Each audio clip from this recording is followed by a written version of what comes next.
Hey everybody, welcome back to another episode of the podcast Strikes Back. My name is George and you're listening to our weekly podcast with the boys, Patricia.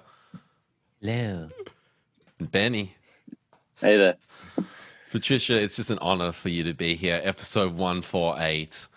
We got a ton to talk about, and this is incredible. How have you been, Patricia? I won't be keeping up the accent. It shan't be happening. For those who are listening at home, you've got to go check out the YouTube video. Connor has a very amusing profile picture this week since his internet doesn't work so well. Because my internet's absolute dog shit. We just thought we'd forego my video for this week instead of just getting to halfway through, you two getting frustrated and being like, please just turn off your video. Just preempt it. Yeah. Listen, guys, thanks everyone for tuning in this week. What an episode we've got. Dune Pictures. Oh, Connor's been waiting a long time for this one. Denis Villeneuve has given us his first taste of the film. Sam Raimi's also made a confirmation on Doctor Strange 2. We're going to be talking about that. And later on in the episode, we're also going to be going through some of our favorite 90s sci-fi horror that we've been watching in quarantine. Folks, subscribers, thanks always for listening in. We love seeing the numbers grow. Thanks for last week. That was really nice to see. I really wanted to just say we've got an awesome episode of a new show coming up later this week, which we've decided to title Creators. Sounds pretty lofty, but we've got our boy Dane Howitz, who's previously been on the show. He's such a nice dude, incredibly artistic, worked on Alien Covenant, Mad Max Fury Road, a ton of stuff. And Connor and I dialed him in and had about a 2-hour chat with him, talked about his short film, talked about just nerded out, talked about Star Wars, where that was at. So it's a really, really fun piece, and Dane's going to hook us up with a few other creative people because really this show is about going behind the scenes, talking to these people. How did they get to where they are in the movie industry, and their love and passion, and it's kind of like a bit more of a Joe Rogan-y kind of vibe on it. So ton of fun. So look out for that one later in the week. Thanks, Dane, for coming on that. But before all the news, before we get into the 90s stuff, let's catch up on what everyone's been watching. I'm going to keep talking here. I'm going to take over here. Benny, I decided to watch Matrix Revolutions for the first time in a very, very long time. And it was so interesting. I was just in awe of this film. At the beginning, I was like, wow, the Wachowskis on another level. The world building, the steampunky vibe, the themes, the giant rave orgy, dope, so good. There's a point. Wait, did you skip film. Reloaded? What did I say? Did you say Revolutions?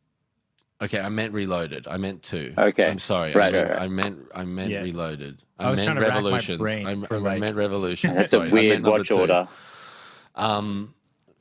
So because I've seen the first one so many times, I don't really need to rewatch that. So I was just like, I'll jump into number 2 and then dial in number 3. So I'm watching this film, and it just feels like it goes off this cliff. And it becomes so uninteresting, and there's this big fight scene. It's incredibly technically, it's a masterful achievement. Those highway scenes, it's amazing. The architect at the end, there's some fun stuff in there, but it gets so sluggish under its own weight, and it made me realize, I'm interested to see. I'm going to watch number 3 for next week, so stay tuned for that. But it really highlighted to me, I've always considered Matrix 1 an incredible achievement of cinema, and maybe we'll be talking about this later in our segment. And the sequels are fun, and they build out the world and stuff, but they're not that great. They don't feel as though they have the same level of substance that the first one had. I mean, the first one I mean, a lot of people really enjoyed it because of the technical achievements, because of like the filmmaking achievements. But there's a really solid story and a really solid you know, kind of plot behind it. And I feel like the second and third one kind of played a little bit too much into the kind of, hey, look over here, look, it's guns doing cool things. Like, let's do more slow-mo stuff and let's really kind of thoughtfully build out the concept. And Benny, I directed that towards you because, you know, you love that trilogy so much, and I want to love this so much. You know, I want to love every single ounce of Animatrix, but I like a couple of them. I want to love the Matrix trilogy, but I really only love the first one. Like, what are your what do you love about the sequels and the whole trilogy? Because you articulate, or you have a really interesting take on it all, I feel. No pressure. Yeah, you definitely haven't said anything wrong there, George. The sequel films, and you know, they're very much one production apart from that first film. They are so bloated and clearly going in all these directions that the Wachowskis just felt they finally had the clout to take it. That they clearly didn't try with that first film, which as a result made something much more commercial. And I kind of appreciate that insanity of the sequels. Like, I think that the first Matrix is absolutely in contention for like the best film of all time. I think it's a absolute masterpiece. And the second two films, I don't think approach that at all as a whole. I think elements of them, of course, are as strong as that first film, but there's just nothing else like them. I think that second one, especially, that one, I really, when I watched it a couple of years ago, when I was doing a trilogy rewatch, that one really stood out to me as kind of underappreciated of the three. When I just watched them again last year, the third one actually did that for me. So, okay. Yeah, I don't even know what I think you're just looking for different things at different times. But Totally. the second one, at the very least, is an unbelievable action film. 100%. The stuff they do in that movie is it's the top of the trilogy, I think, in that one regard. And some of the characters, the dreadlock dudes, they're very iconic. There's a lot of stuff that really sticks out as very key parts of the Matrix sort of pop culture or universe. And that fight scene with the hundreds of Agent Smiths. You know, everyone thinks about that couple shots where he's swinging around the pole, and yeah, it does look like a PS2 game for sure. But other than that, that is a really amazingly put together fight sequence. And there's a couple of dodgy bits. I think that's so great though overall. Oh, there's 100%. There's 4 or 5 dodgy bits, but other than those, it's incredible. And the camera movements in general, it's just so much width and care and presentation to the choreography. It's undeniable from that perspective. The back end of that movie where Neo's doing his little Superman fly, trying to get Trinity. And the car's just there's this maelstrom behind him because he's pushing himself so far. That is potentially the most iconic image of that whole trilogy for me, which is saying something for a movie that follows the Matrix of all things. Incredible shot. So that was really me this week. I watched a lot of 90s sci-fi, as I said earlier. But Benny, did you watch anything this week in quarantine? Yeah, I just working my way up to the 90s. I watched an 80s classic that is very much in the conversation as potentially my favorite film of all time, and that is E.T. the Extraterrestrial from old Spielberg. And I can safely say that not any amount of the sheen has torn off that film for me. And I can absolutely cop to that being like any percentage of just nostalgia, because it's a movie I watched probably daily when I was of a certain age. But to me, it is still just like utter cinematic perfection. Apart from one or two less than convincing composition shots at the very end of the film. I think it's a technical masterpiece, but most of all, just through and through a storytelling and emotional masterpiece. My God, it absolutely eviscerates me at the end there. I think it is unfortunately one of those movies that if you've never seen it, it would be kind of hard to get into it now, even though I really do think it genuinely is like kind of a cinematic masterpiece. There's very few films from like the 70s, 80s, and maybe even 90s that I have come across that doesn't hold a certain level of you had to be there. I mean, there's some on the tippy top, and you could probably argue that E.T.'s in there. But, you know, so much of particularly sci-fi, because they're obviously pushing the edges of what's possible to put on film. You know, you just need to kind of keep in mind the context of when it was created. Yeah, and I guess thinking about it, I would say that people could come across it now and absolutely agree that it is, you know, a fantastic film. But there is something so indefinably extra added by the relationship I personally have with it, you know, just having watched it in those formative times, and just getting all of these like sense memories flowing back from it. It makes it something very special. I think we all have those movies. Yeah, there's one from your childhood. Brave Little Toaster, man. That one will make me cry like a baby. Yeah.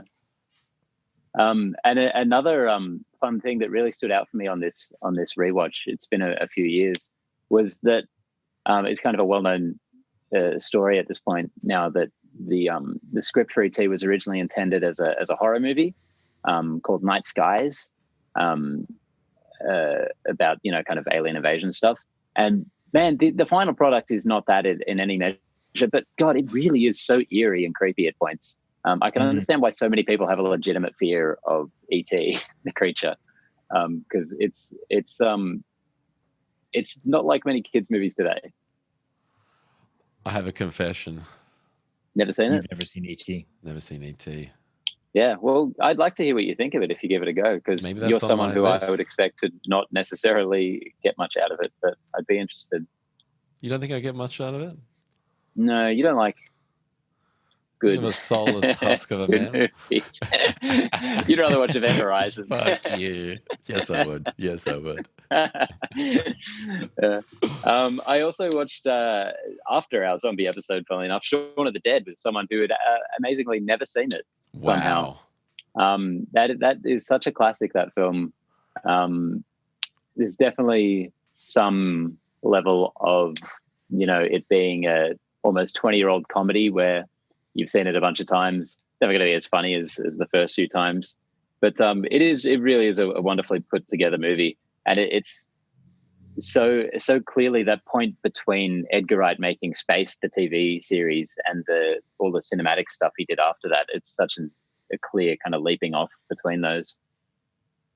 Shaun of the Dead and Hot Fuzz for me are two. They could be in my top 10, top 20 favorite films.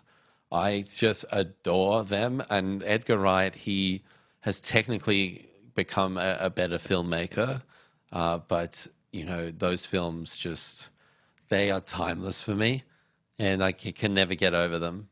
What was the person who saw it for the first time? What was their reaction to Shaun of the Dead? That's what I'm curious about. Oh, loved it. Absolutely loved it. I don't think you could really come away from that movie. The point I really remember noticing, which is, I think, a pretty ubiquitous reaction to when this happens in a film. Basically, they were like, "Oh, this movie just got 10 times better." And I think people out there might have already guessed. It's the moment when Bill Nye shows up, because I had that exact reaction watching Anna earlier this year.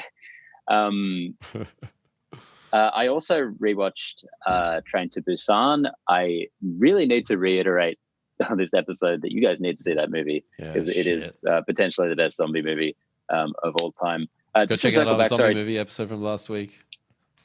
Just to circle back to Edgar Wright. Have either of you guys rewatched World's End since the cinema? I watched it one time. I think I have a feeling I've watched it twice, because I was a lot more sympathetic towards that film. Like, or a lot less harsh on that film than a lot of people. A lot of people really disliked it, and I thought it was pretty funny. It obviously wasn't on the level of Hot Fuzz or Shaun of the Dead, but it was definitely serviceable. I definitely got more out of it on the second viewing, but I do think that film kind of falls apart, and it really doesn't, end to end. Shaun of the Dead and Hot Fuzz are brilliant films, and that one kind of doesn't get the whole way there. Yeah, well, it's a real bummer when you've got a trilogy of sorts where the first one is good, the second one is, I would say, better, and the third one is quite a bit worse than both of them. Yeah, that's a real sour way to end that. It's devastating. I'd like to give it another go, though. I wish he'd never done it. Damn. Just leave the Cornetto trilogy. It's just like this mythic thing that's never to be answered. This unknowable trilogy. Yeah. And like the first two are fucking incredible. And like that, leave it at that. Go Baby Driver. He's done all this other stuff. Awesome. Perfect. Yeah. I also rewatched a movie with some friends that I won't harp on about because the Lord knows I've chewed you guys' ears off about it. But Game Night with Jason Bateman and Rachel McAdams. Ooh, man, that stands as one of my absolute favorite films. If you haven't checked out Game Night because you think it looks like a really dumb comedy, which the trailers did make it kind of look like, it's well worth a watch. No, you sold me on that one. That was a good one. Good watching, Connor. Let's get a report in, bro. So speaking of Edgar Wright, I watched Baby Driver with it was a very strange thing to do, considering Spacey, and it's one of those things where like the question has been asked by a lot of people, particularly since the Me Too movement, which is that can you separate art from the creator, right? Like, does the actions of Kevin Spacey ruin the film?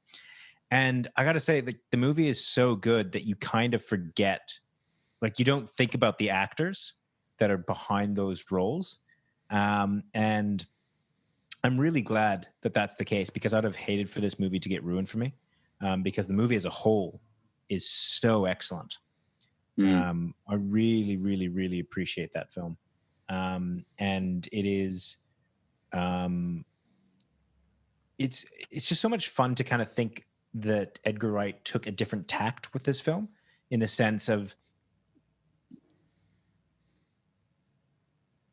oh, there he goes. The soundtrack in mind. You dropped that for a sec. It's going to come in and out, guys. Sorry. Yeah. Hello. But, so like a southeasterly wind, it's kind of buffers through. This is going to be it for the rest of the episode. I'm counting down the days until I can get this internet buggered off. You said that last week, dude. It meant to happen end of April. End of April is when they're saying the new internet's going to come in. All right. It's still mid-April. I'll let it slide. I know. Anyways. Baby Driver, good movie. Baby Driver, good movie. Baby Driver, good movie. I can tell that I'm good cover, Benny. Baby Driver, good movie. And I don't think I've seen a Kevin Spacey film since all of this happened. Did you see the Fireplace one? Baby Driver.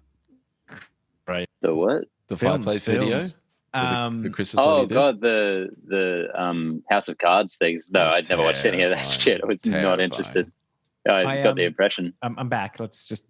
I watched the first at least couple episodes of Fleabag after Ben gave it such a glowing review. I really enjoyed it. It's not my particular style of comedy, in that, like, really, I have difficulty with the really awkward comedy. I just find it awkward. I don't find it particularly funny.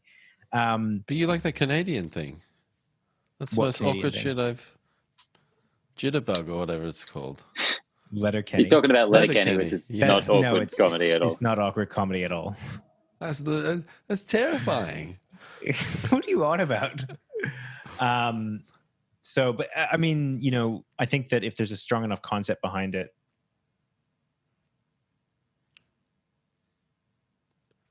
which I can confirm there is.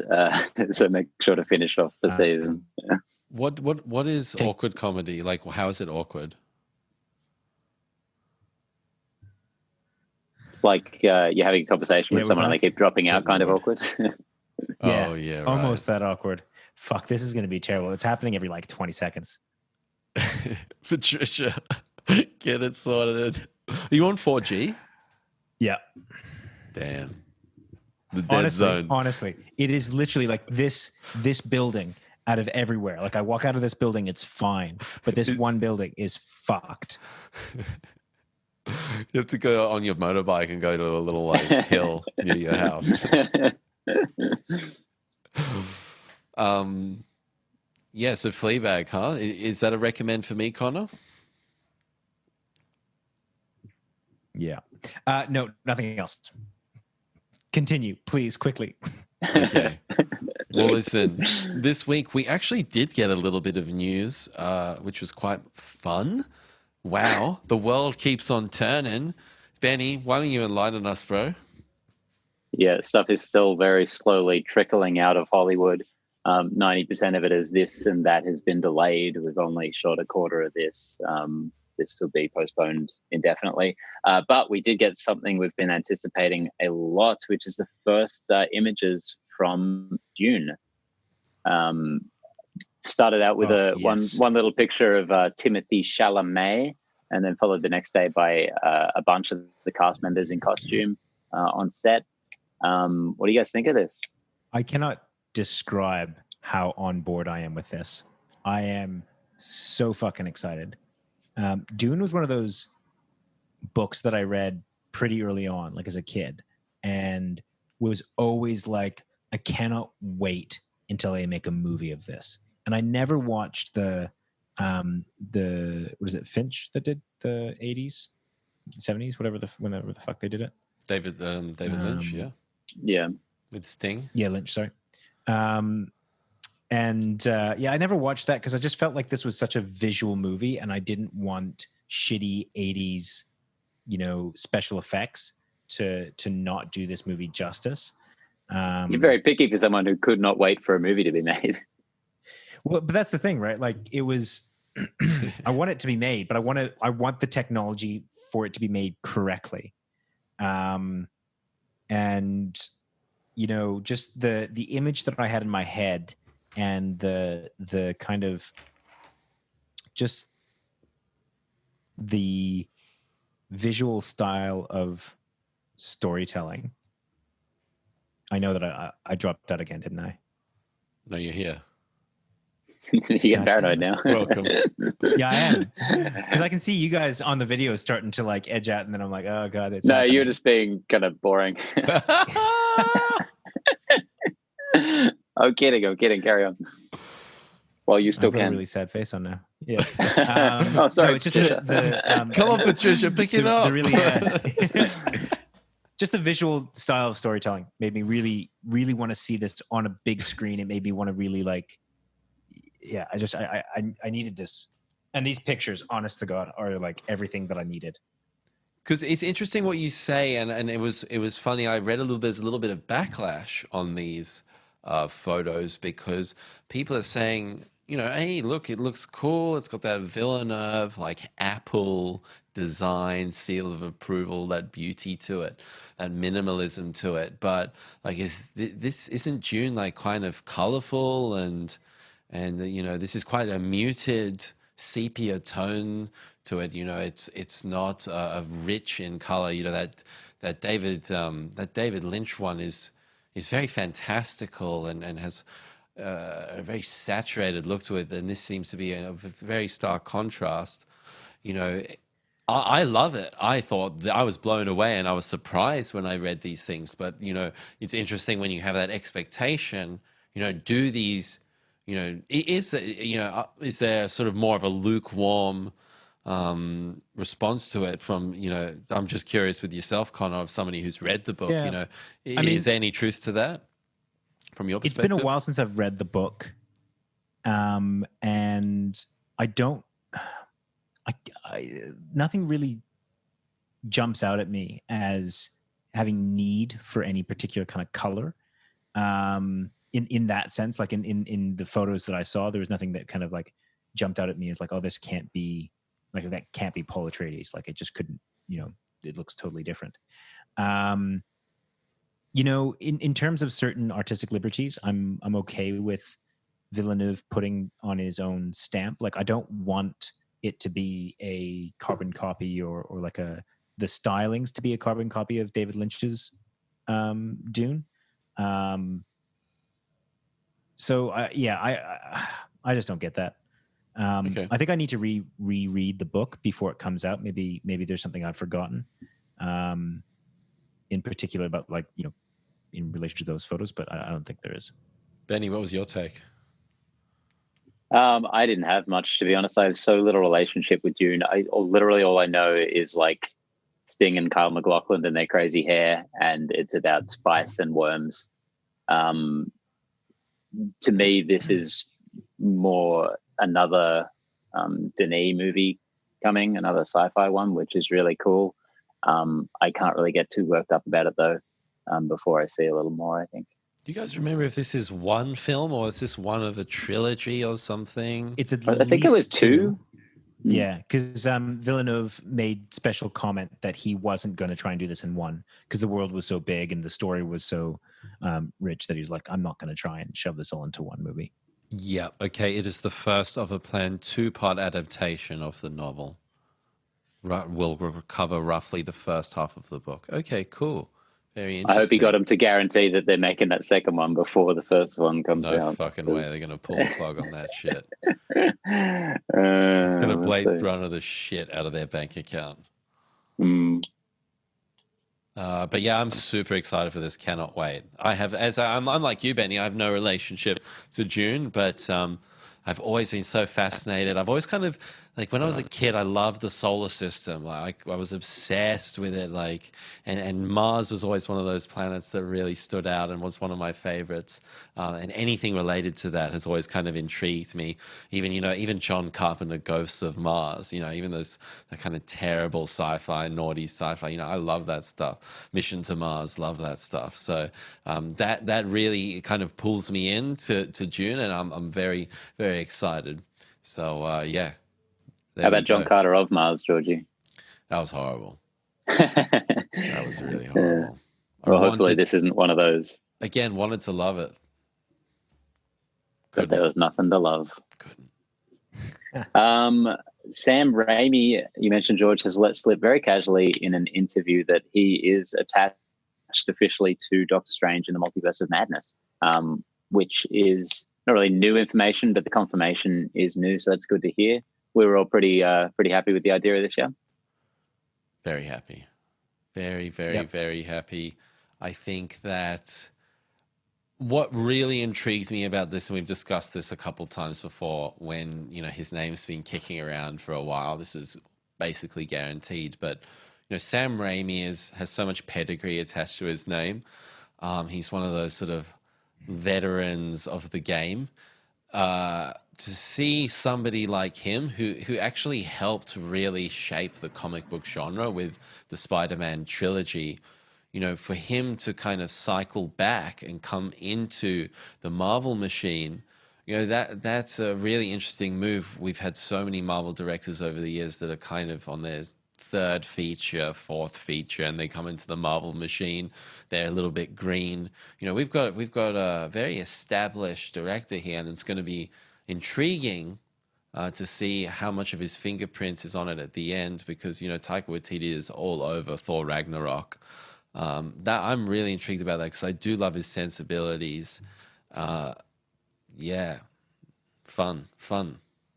Yeah, Raimi had a strong sense of himself and his own filmmaking sensibilities on the Spider-Man trilogy, the original one. Really interesting to see if this movie feels like those in any way.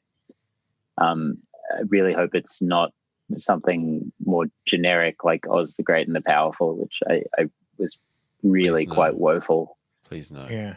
I'm really interested to see how he's going to fit into that overall hierarchy. I think that there was obviously some friction the last time that he was on a Marvel movie, because, he felt as though choices were, put on him. And, for all of the great things that the Marvel universe has done, it obviously has quite a tight grip on, I guess, what goes forward in these films, at least from a, broad strokes kind of viewpoint. So, it'll be interesting to see how Raimi, fits into that, and whether there's those kind of conflicts that kind of arise again. But what's so interesting, and this is a bit of a spoiler for Creators Episode 1 coming out later this week, Dane Hallett, he was working on Shang-Chi before coronavirus came and coroned that one. He was saying how surprised he was at how much flexibility he had at Marvel, and he kind of was he kind of was anticipating the whole thing that we always talk about, the Marvel machine, and in fact he actually had quite a different experience on that. So does that lean into the sort of narrative of, hey, Taika Waititi's films feel like Taika Waititi, the Russo brothers films feel like Russo brother films? Yes, they're all in the Marvel universe, but there is that leniency there. I'm excited. I'm excited from that perspective, and I'm also just excited to see a Doctor Strange film that has a bit more of a fucked up edge to it, or a horror edge, or whatever Sam Raimi can bring to the table, because it seems very suited. That was initially the idea with the previous director. I can't remember his name now. Was going to bring a more horror edge to it, and I thought that Marvel in general kind of shut it down. Yeah, what was his name? Scott Derrickson. That's it. I think we pay you the big bucks, Benny. I think what is encouraging about this one, at least, is Feige is on record as saying that Doctor Strange is a real passion project of his. I mean, that's why we have a goddamn movie of it as like a standalone Doctor Strange movie in the MCU, which is kind of nuts still. And also, Sam Raimi is a fan. This whole confirmation came about because he was asked about referencing Doctor Strange in Spider-Man 2. Just a fun little connection. But he mentioned that was a particular favorite character of his too. So surely, because this is a really odd pairing of, this director coming into this franchise at this time. So I really do hope that it has kind of arisen out of just kind of mutual passion. Surely they must be agreeing on something at this point. Dollar bills. That's what they're agreeing upon. He hasn't made a movie in too long. Let's be honest with each other. Speaking of dollar bills, Robin Hood, Disney's Robin Hood, the 1973 animated movie that birthed a million furries over the world, is getting a live action remake for Disney Plus. So it's being written by the woman who wrote the Lady and the Tramp remake. I really hope that means this movie is going to be another one where they just use actual animals and then make their mouths move, because I think that'd be very funny for a Robin Hood film.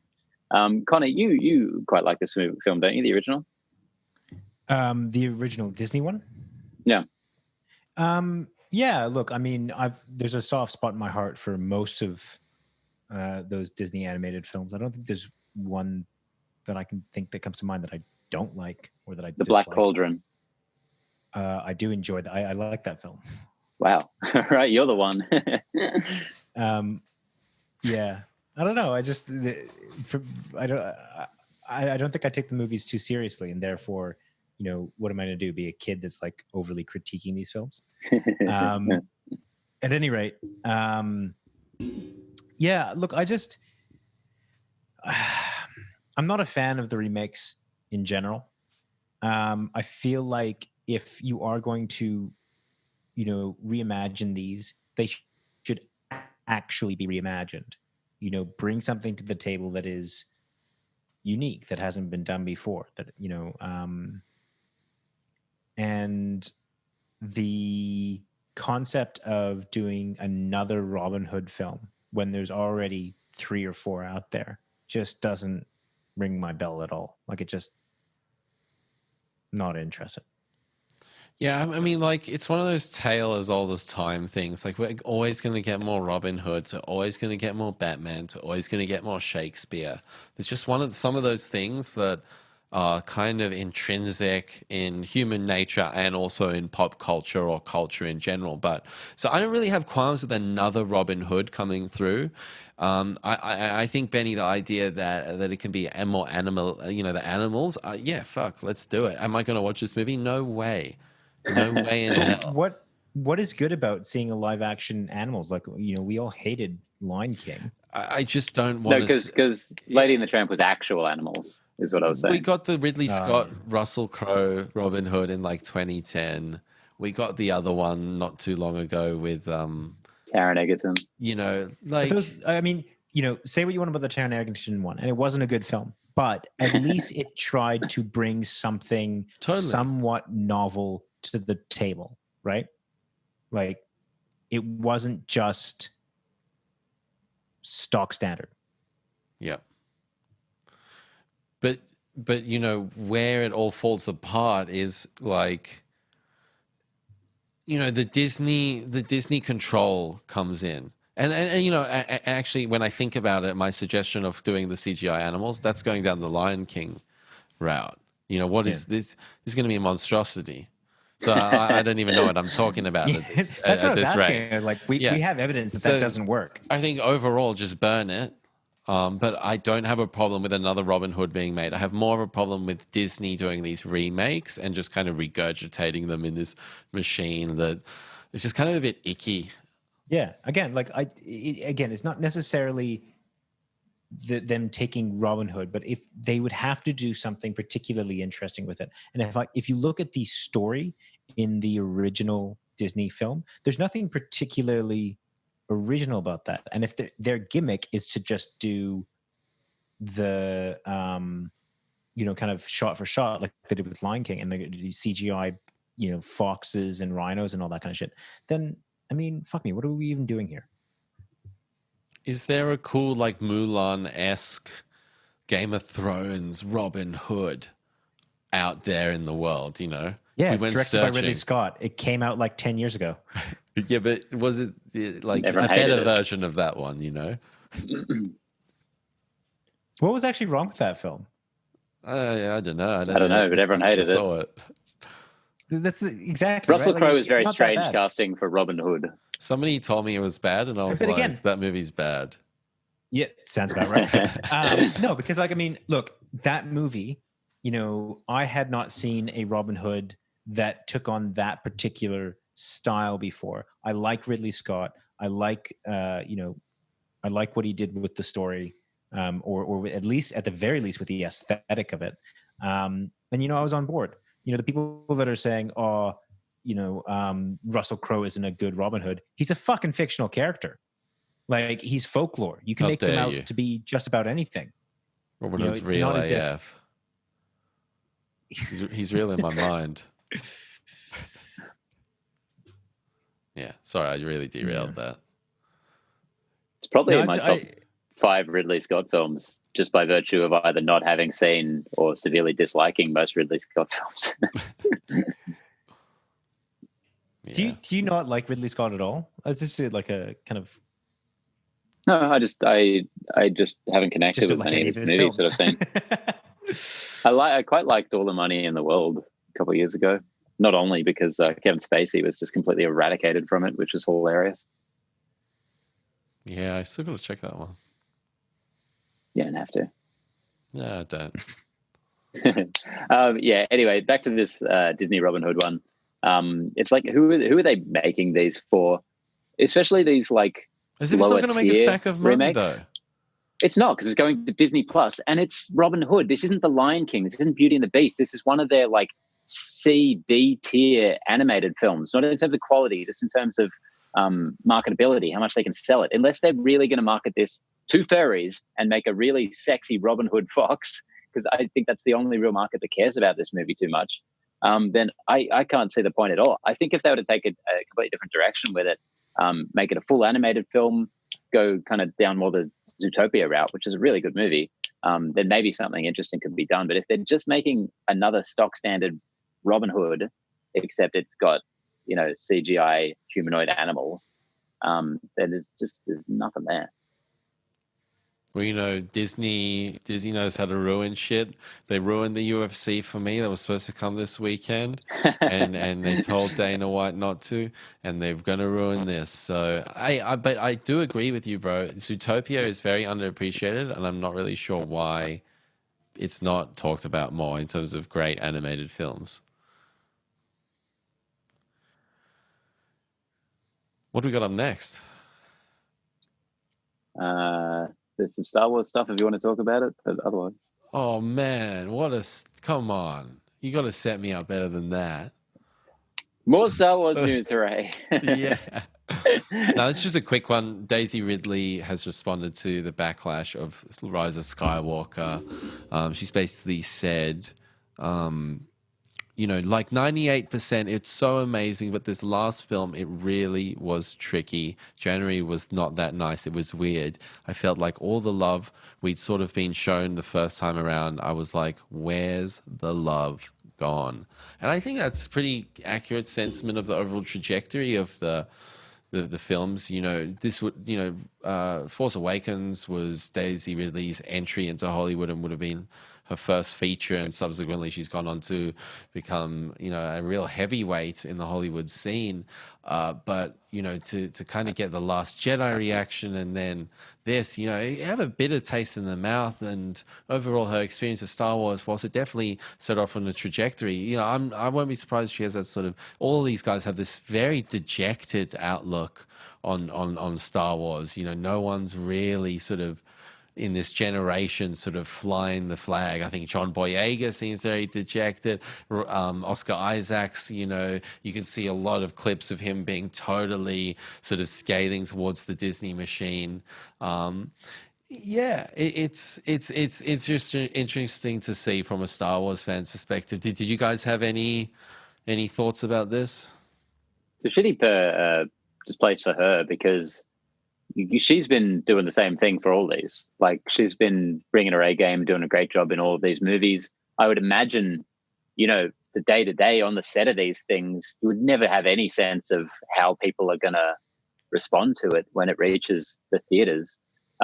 So you could be in the same position every time, at the premiere. Like, what a great job we've done. I hope everyone loves this. And the first time they did, and the second time, some of them did, some of them didn't. The third time, oh man, it seems like all the goodwill's run out. It'd be a really disappointing way to cap all of that off. Yeah, totally agree. Yeah, I couldn't care less about this. I'm just so metal. I just think that all this he's done additional news about Star Wars is just he's leave out. me alone. Yeah, fair enough, man. Yeah. Fair enough. I just got to sandwich it in there, Alrighty, well, listen, as we've been doing the past couple of weeks, I've been really enjoying this. Last week we did some zombie movies to watch in quarantine, and this week I tasked everyone to name or drop 3 of your favorites, or maybe some new 90s sci-fi that you've checked out recently, or stuff that comes top of mind. Since I started this challenge, I'm going to kick this off first with a film. Benny, you said earlier Event Horizon. Event Horizon is one of my favorites. The Matrix, we were talking about that earlier. These are some fantastic 90s sci-fi to get your eyeballs on. But I wanted to go a little bit in some other directions. So my first pick this week that I've never seen before but always wanted to see is Galaxy Quest. You son of a bitch. So you say you changed your haven't list. seen Galaxy Quest? I've never seen Galaxy Quest. What? Okay, I'm angry on 2 fronts. A, you've stolen one of my picks. Good. And B, B, you haven't seen Galaxy Quest. Yeah, no, I've never seen it before. And honestly, I had the most incredible time with this film. It became an absolute favorite of mine immediately. There's this one scene where they're piloting the ship and they're going out of the docking bay and it's just scraping against the wall. He can barely pilot this thing. He's like wrestling with it. And my wife and I, we were in tears with laughter. This is amazing comedy. Benny, we always talk about how comedy is one of those things that can kind of fracture over the decades, but this one feels like it's so lovingly depicting Star Trek. It's so, this is always talked about as like, this is the best Star Trek film. So, and you There's can a see great that. quote from Shatner saying that he wasn't planning on, I think it was Shatner, that he wasn't planning on seeing it, right? Because he had heard that it was making fun of Star Trek. And I can't remember who it was that phoned him up and they said, like, look, you need to watch this immediately.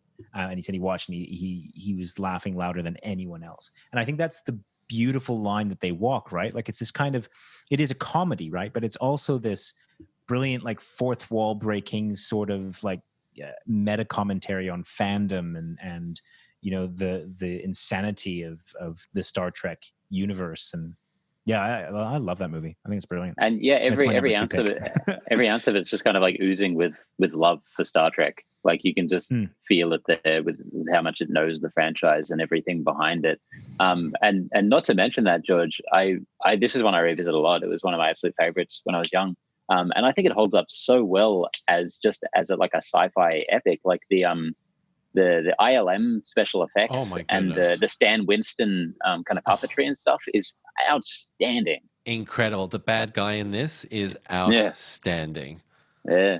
Beautiful stuff. Like the attention to detail is incredible. I think you touched upon something that was really interesting, Connor, in this, which was the fandom, the commentary of fandom, and how these these that for some people, people in the pieces, like we're talking about Daisy Ridley, she's probably very detached from Star Wars. These actors who are sort of a little bit detached from their roles and whatnot, and connecting with the fan base, and these things are real. We talk about, we've nerded out. The reason why we started this podcast is because we fucking nerd out on movies all the time. It's infectious, and I just love that element and the idea of these creatures sort of, this was their religion, or this shapes themselves, and something fake can become something so real for somebody, and it can really affect you and change you as a person. I just loved that element to this film, and I thought that Galaxy Quest is just one of the most outstanding scripts. Really amazing stuff. I was blown away. Oh man, the cast, amazing. Sigourney Weaver. Yeah. Sigourney Weaver looks like an absolute babe in this. She is just stunning. They got some serious heavy hitters. Like I was, when I was rewatching this, I was kind of like, it seems like such an off to the side 90s like film, sci-fi. Would have been such a hard sell. Oh my god, yeah. Like a we're meta gonna do this almost Star like Trek film. Yeah. I don't know how they got it off the ground, but am I glad that they did. And this was interesting. Is like what I loved about this film is, I think out of all of my picks, this had to exist in this time, because you couldn't have done this film in the 70s because there was no sci-fi convention. There was no of this sort of kind of vibe. It almost had to be like late 90s as well. Like it had to be at the end of this period. Like they took it's kind of one of those movies that takes the entire genre and looks at what makes it fantastic, what makes it silly, and kind of puts this like, let's make it larger than life. This is kind of the fusion of Comic Cons, bringing in TV pop culture, film pop culture, comics, and this is kind of like, now everyone's doing cosplay and stuff, but back then, nobody, you're a nerd if you I mean, you still Star are, Trek but... and stuff. Yeah, I'm proud of it. But yeah. Anyway, listen, I could talk about this movie for days. I'm just in love. Yeah. And the squid things, can I just say the squid puppets? Oh my God. Amazing design. Yeah. Amazing design. Connor, why don't you give us your first pick, man? Sorry for stealing that one. Well, why don't I'm gonna shift some stuff around. I'm just gonna say Galaxy Quest as my first pick to kind of keep on the continuity. I think we just talked about that. Benny? I tried to watch a few new things this week, and I've got a bunch of other stuff I'll name drop. Galaxy Quest was definitely on there. I just watched, on the lead up to this, Sly Stallone in Demolition Man. And extremely 90s. Is this your first watch? Action sci-fi. I think I'd caught bits of it, maybe the whole thing on TV like 2 decades ago, maybe, but definitely first proper watch in a long time. Man, it's funny how a movie can be like an action sci-fi epic a couple of decades ago, and then just seem very quaint all this time later. Yeah. The world building with the society and whatnot. It's really cute. It just feels like the quintessential 90s sci-fi of like that kind of lots of like gimmicks, like, oh, Taco Bell's a really fancy restaurant now. Like I love that shit. And it kind of joins I think Total Recall sort of at just the real end of an era, because this is 93, I think, really right before CGI just wrapped its throat around the industry and took it off in a very different direction. Where a lot of 90s movies have aged so poorly because they were jumping right in on that front. This one holds up pretty well from a production standpoint, at least, because it's just all practical. I mean, everything in it looks like a set, of course, but it's fun, but it's hard to find anything too specific to latch onto without any kind of nostalgia, because I don't think the movie really has much to say. Unlike Total Recall, which, has all the heady Philip K. Dick stuff, this was pretty straightforward. And in terms of, action spectacle, fight choreography, witty dialogue, you've seen those done better so many other times since then. But yeah, it was cute. No, man, I like that's Stallone. probably the best way to describe it. Okay, a couple of things that I love about this film, and thank you so much for bringing this up. The first of which, I love the at the beginning. This film came out in 1993, and I love how they're in 1997 dystopia, fire. It's like Blade Runner. It's like, this is 4 years in the future, guys. This is 48 months. Like maybe in 2024 shit will be fucked up at the rate we're going. George, so maybe a month, and we've been all relegated inside. There's like a mass pandemic outside. This is all happened in the space of a month, and you're complaining about imagine 48 more of these months. Demolition Man is our best case scenario. Yeah. What are you talking about? That's brilliant. But yeah, I always love that. And then also the time skip to go into the future. It's like 30 years or something, and it's a completely different society. Beautiful. Don't change it. I love it. That's what makes it special. You know what my absolute biggest takeaway from the film was, and I was very happy to see Google back me up on it, was I typed into Google Demolition Man D, just to see what the autofill said, and the first thing that came up was daughter. And so I clicked on that. The first article to pop up was, is Sandra Bullock Sly Stallone's daughter in Demolition Man? Because they open this thread of him having a daughter in the time that he leaves from, and then he doesn't know whether to look her up and track down where she's gone. And Sandra Bullock's like, oh, we could try and find out with the police technology. And they're just like, no, I don't know, don't worry about it. And then they just never address it again.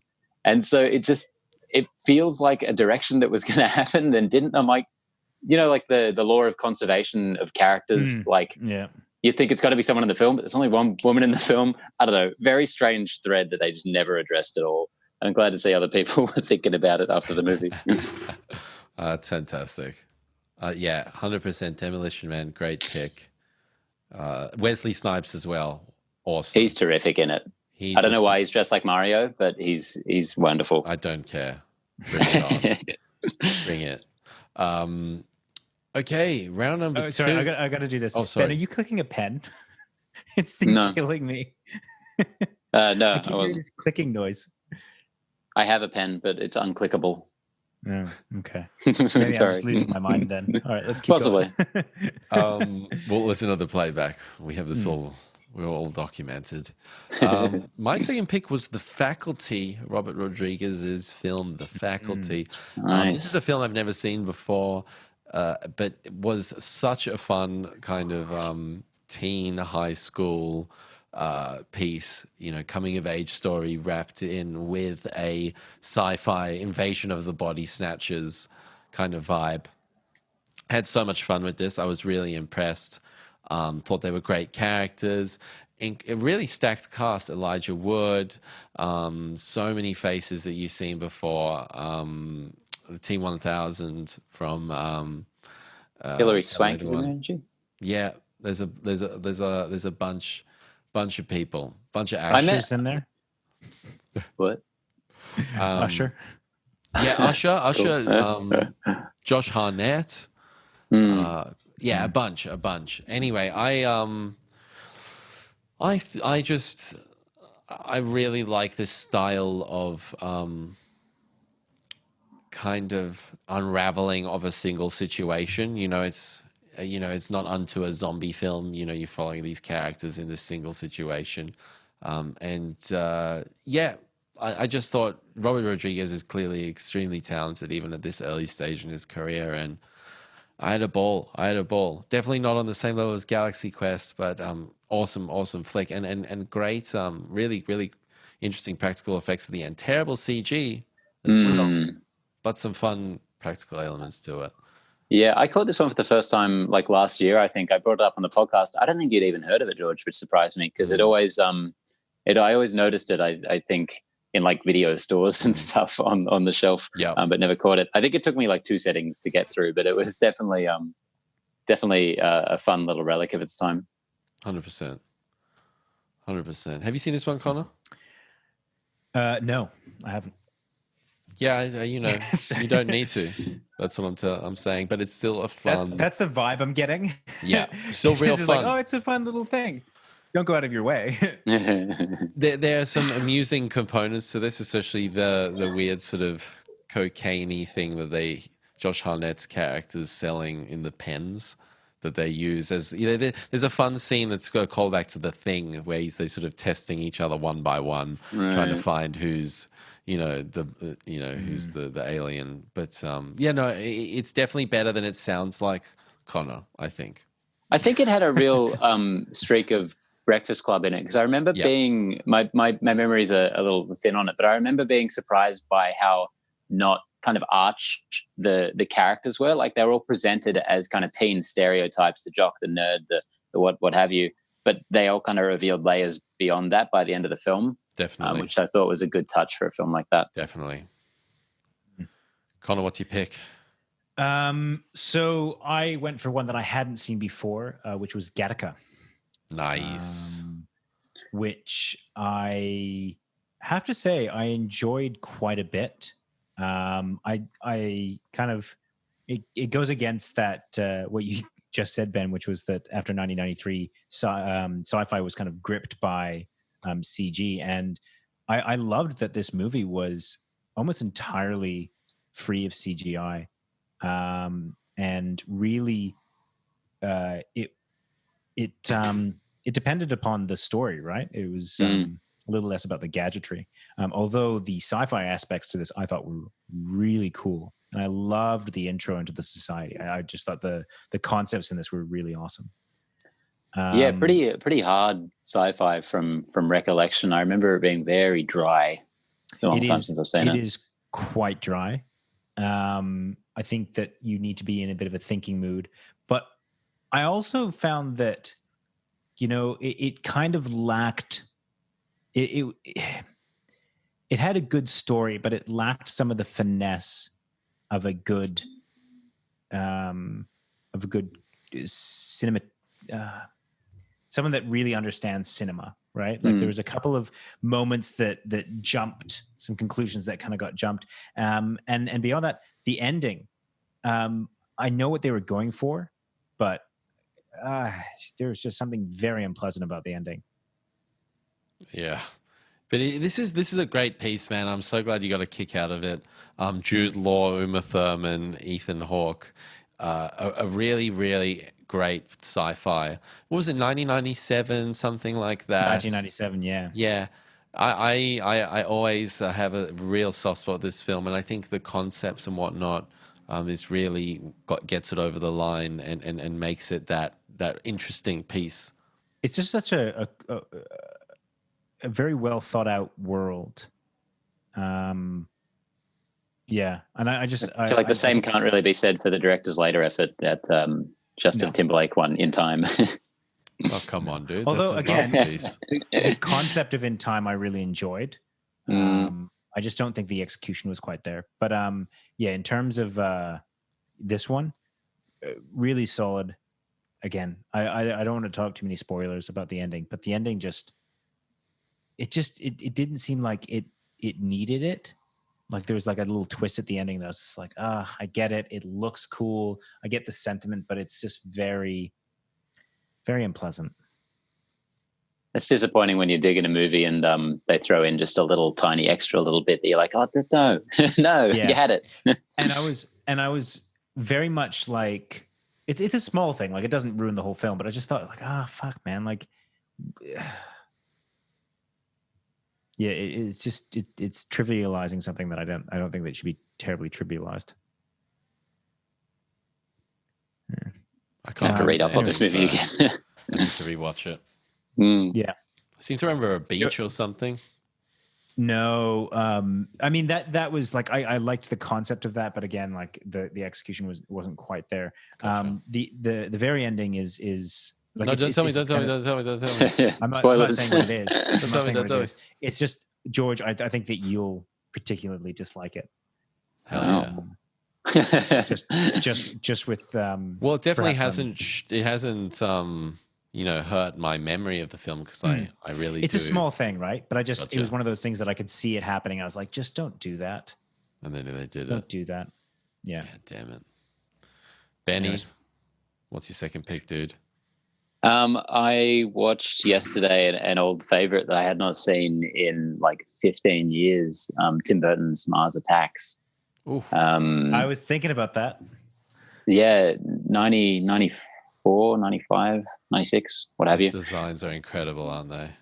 Yeah, so it's basically just a movie based entirely on an old like trading card set that basically just depicted a bunch of terrifying looking Martians killing humans in incredibly gruesome ways. There's no story to it beyond that. The story is the title, which is really fun. I was reading something on the AV Club about it, saying that Tim Burton is often accused of being style over substance, and for this movie he just went entirely style, no substance, which isn't really unfair, because it's just a movie full of a lot of huge stars from the time, either killing or getting horrifically killed by these CGI aliens. It's one of those movies that seems to be almost purposely made poorly, but in like such a fantastic way that you're like, yeah, I'm on board. Yeah, it's B-movie schlock. And I think it's really a great version of it. The fun part is, like, it's the kind of movie that you'd expect to have like really crappy puppets or something, but however they managed to do this, it has ILM doing some of the most revolutionary CGI of the day for it, a lot of which really holds up. And you mentioned the designs of the aliens, so great. And Frank Welker, the most probably prolific voice actor of all time, does that cackling voice they have, which I think is absolutely iconic. I think this movie's a lot of fun. Yeah, man, it's been a long time since I've seen this one, but I always remember just loving those alien designs, and yeah, they're so iconic, and they just had a real retro kind of throwback vibe to it that was very unique. I'd really forgotten how gruesome this movie was as well. Pierce Brosnan just literally gets cut to pieces, but is kept alive as like a little head hanging from a gizmo. It's so weird. You sold it to me. How good. Final pick. So I was going to do, a pretty standard one, Dark City. for me because that's one of my favorites, and definitely Great. Listeners who haven't experienced the set, get on that shit. You know what I'm saying? Yeah.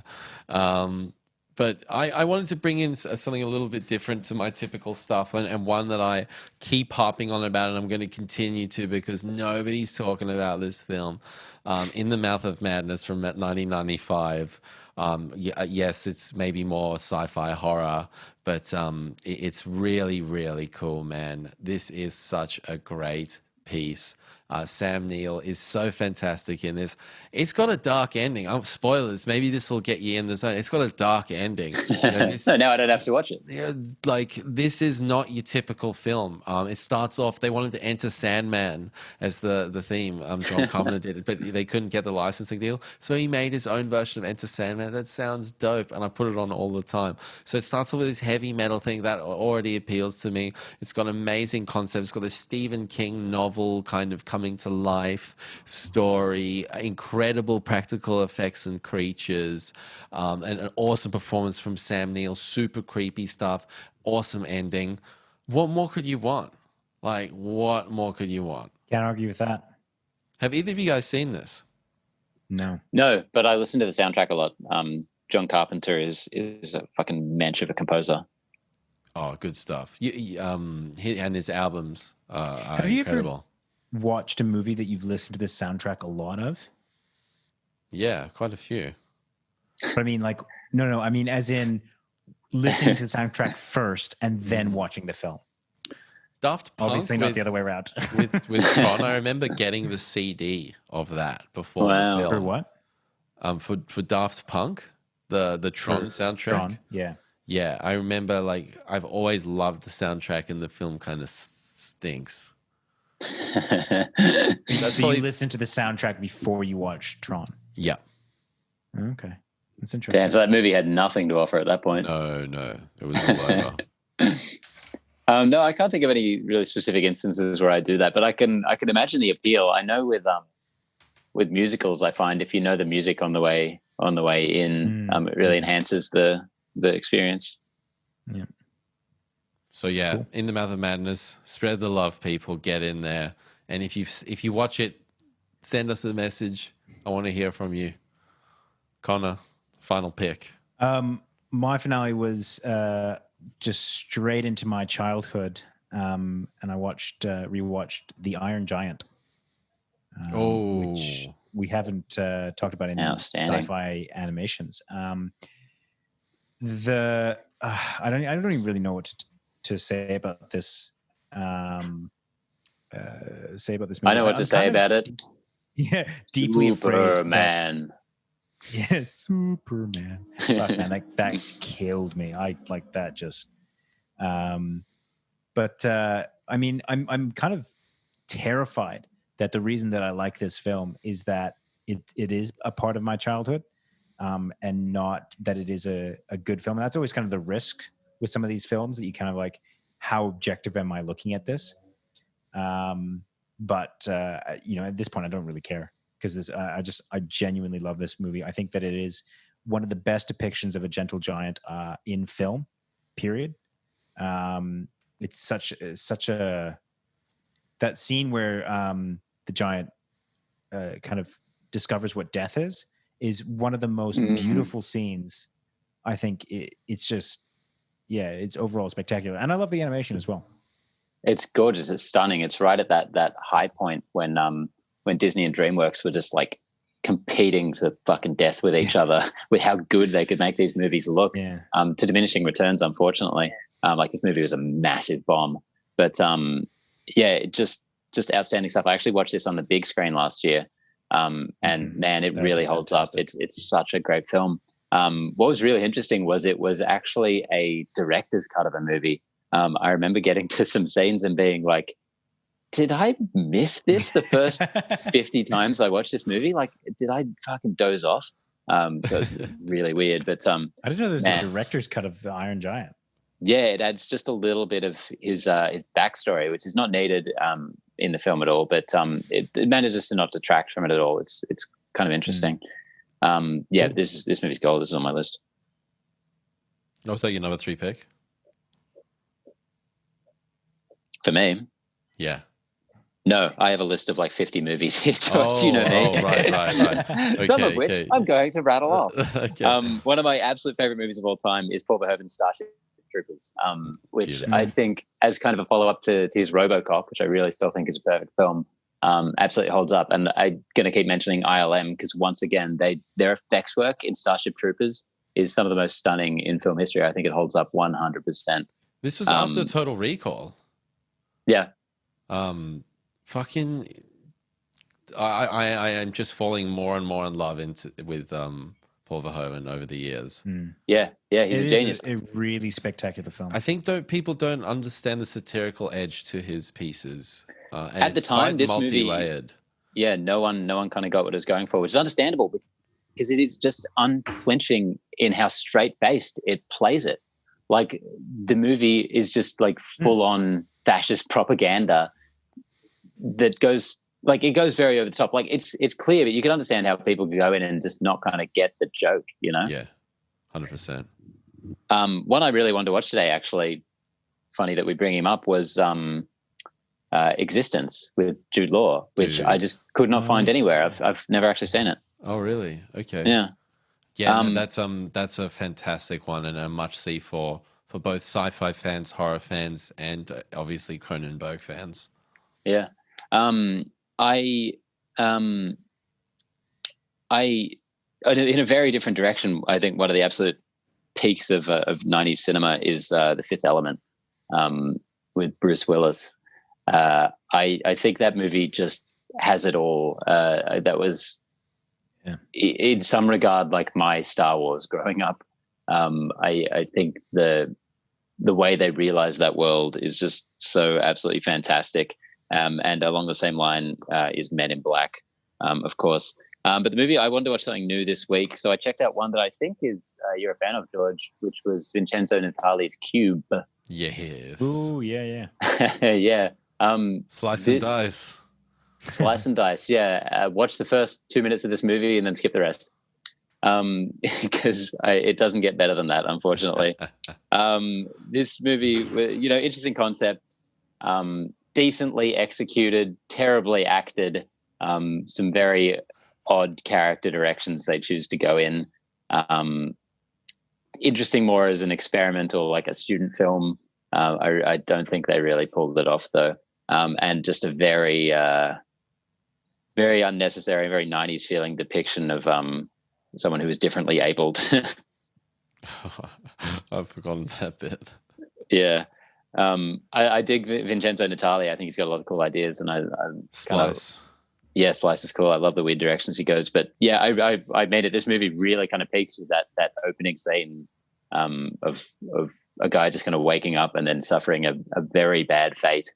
It was a moment that I guess was ripped off in Resident Evil, but not achieved anywhere near as well. Good picks, fellas. Real good picks. I'm proud of you. Just before we move on, there's something interesting that no one mentioned. Terminator 2. I don't think The Matrix was anyone's pick either. Which are obviously two, you'd say, juggernauts of 90s sci-fi that I at least wanted to get out there, saying that those are obviously... Well, we talked about The Matrix. We did talk about it, yeah. Yeah, we also didn't talk about Total Recall. That was one I was going to watch. Contact, 12 Monkeys. 12 Monkeys I wanted to rewatch. I haven't seen that in a long time. I also wanted to... I was trying to find where you could do that. You have to buy it, though. Okay. I've got it on Blu-ray. I was going to watch Strange Days, which is the Catherine Bigelow one with... Me too. Ray Fiennes, but the runtime's 2 hours 30, and I barely got through the trailer. So I was like, I want to, but maybe it's another time. And then the other one that I was really considering was Armageddon, because I think that's a dope movie. Oh, what a film! Never seen that shit. You would love You've it. never seen? Sorry, you've never Oh, seen? I'd Armageddon? love Armageddon. No way. Oh, Independence what? I think you Day. would. I think you We would. mentioned Independence Day. Oh, that's true. Fuck yeah, that well. movie too. Can I mention as well? I fucked up this week. I was renting Screamers, which is a Canadian American sci-fi film with Peter Weller in it. It's got like the gears that come under the ground, kind of like Tremors. But like I was really not vibing it in the afternoon, so I was like, I'll watch this later, and I paused it, and then your 48-hour rental's up, and I was like, fucker. So, but it was very, very interesting world building, and I would like to watch it, but it was very, very dry, and like I wasn't quite in the mood for it. So, yeah, shout out to Screamers, I guess. Fair call, I guess. Well, that was a lot of fun. Connor, what were you thinking? Huh? Did you want to? I thought you wanted Did to I bring miss something up something? there. Apparently not. No, I said cool. Oh, so doesn't that mean you want to go on to some like soliloquy, like where you sort of break into? No, I'm kidding. So yeah, great suggestions, folks. Lots of fun. Let us know, everyone listening at home, what you're watching in terms of 90s sci-fi, and hit us with a question next week. You know, we didn't get a question this week. Thanks a lot. Yeah, geez. Wow. But hit us up for next week. We're super keen for that. And what are we going to do next week, folks? Ooh. Someone else can pick. I'm not watching any more 90s movies. 90s horror. No. What about 90s horror? 80s horror? What about like 2019 horror? I'll give you some great picks. 2019 horror. 80s horror? Oh, 80s horror. Naughties horror? We'll discuss it off air. Yeah. We'll have a think about No, it has to be on air. Everyone's got to see behind closed doors. All right, well, you guys nominate it, and then Bring your no your favorite Spielberg film. That's tough for me. Nah, it's gotta be more genre based, dude. We're going against the concept. Oh yeah, it can't be. Spielberg's never done the shoot, sci-fi yeah. or anything. Fuck. Well then, We'll figure it out. We'll figure it out off air. Benny's right. Listen, that was a lot of fun. Thanks for tuning in, folks. Thanks for continually supporting us and tuning in. If you got any friends who like movie podcasts and need some things in their ear holes, aka us, hit them up with a link. We super appreciate that. And we'll be back next week. We'll be back later on in the week with Creators Episode 1, as I mentioned, with our boy Dane Hallett. We'll be back next week with another quarantine episode. Thank you, Benny and Connor. You're the best. Gotcha. Bye, everybody. Bye.